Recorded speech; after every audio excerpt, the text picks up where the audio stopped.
Welcome back to the second part of our Field to the Freezer game processing series.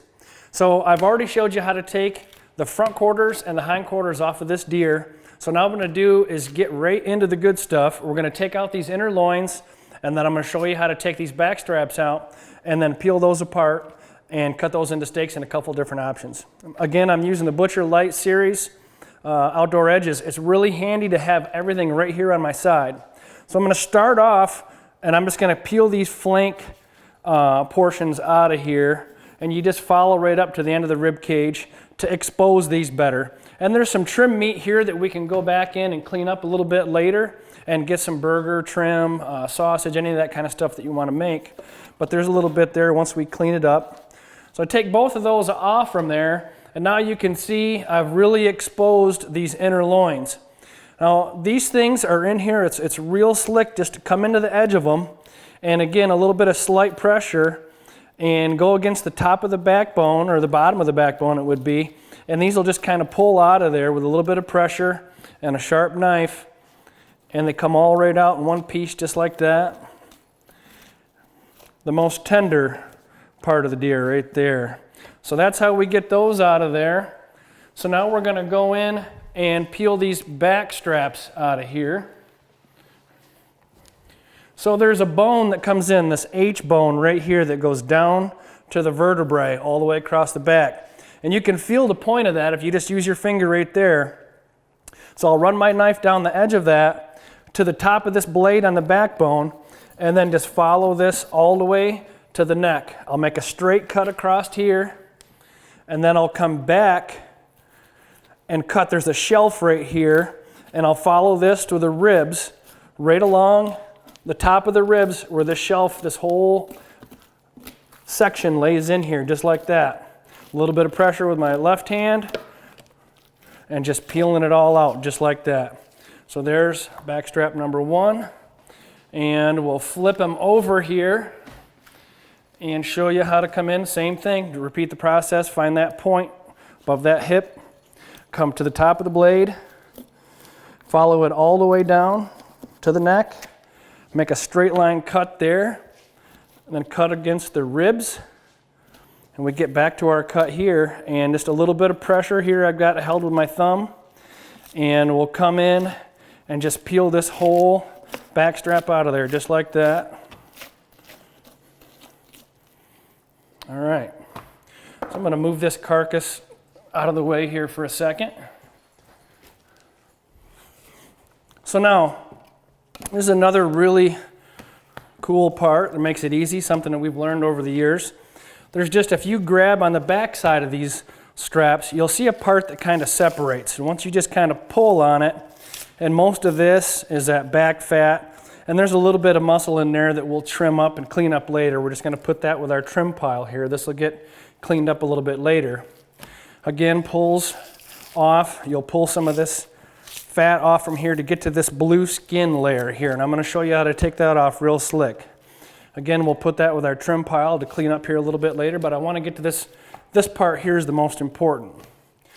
So I like to go through and kind of clean these up a little bit, and again, we'll use any of that for trim.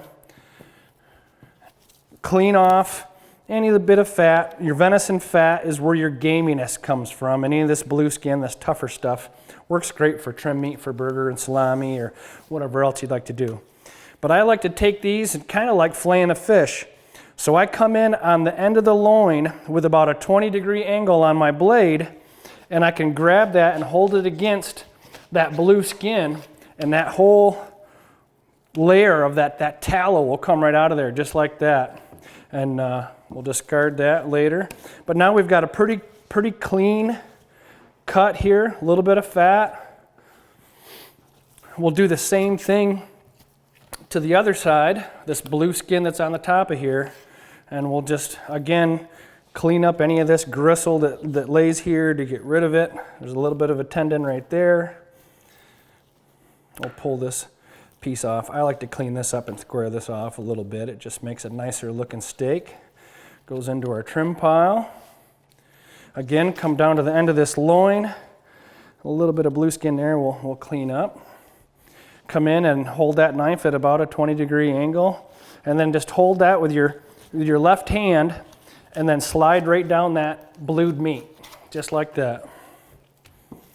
So now we've got two nice clean loins. We've got them cleaned up, and now there's a couple different ways that you can cut them. So you can do a butterfly cut, which I'll show you, and you can do a regular cut, just depending on it's a preference and how you want it. It's a smaller steak, so the butterfly cut helps give you a better portion size steak. So you take your knife and cut halfway through, and then go to your next cut, and then you can make a full cut across, and this gives you a nice butterfly. You know, basically it doubles the size of your steak, just like that. Or we can take and run a full cut and do a chop size.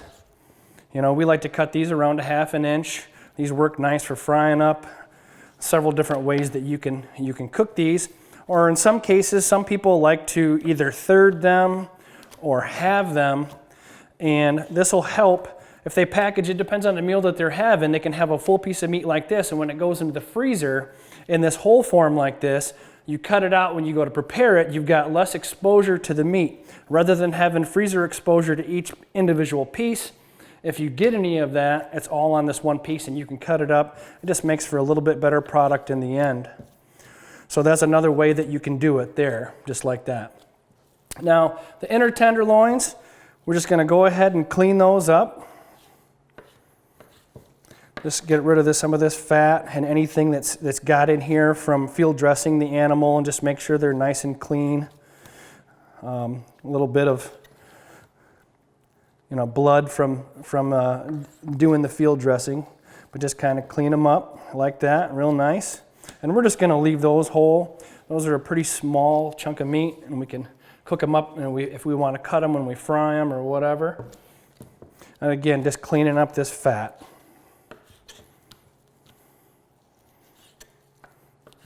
Trimming it up there, get rid of some of this dried blood, any of that stuff that you don't want in there.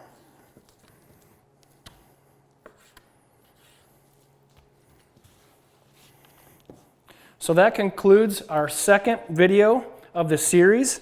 In this next series, we're going to come back and we're going to show you how to break down the front shoulders and take apart the neck meat. There's several different things that we can do with the neck meat, and we'll take you into that. We look forward to your suggestions and comments and any feedback that you have. We hope that this series is going to make you a better wild game processor to provide this nice, lean, clean protein for your families.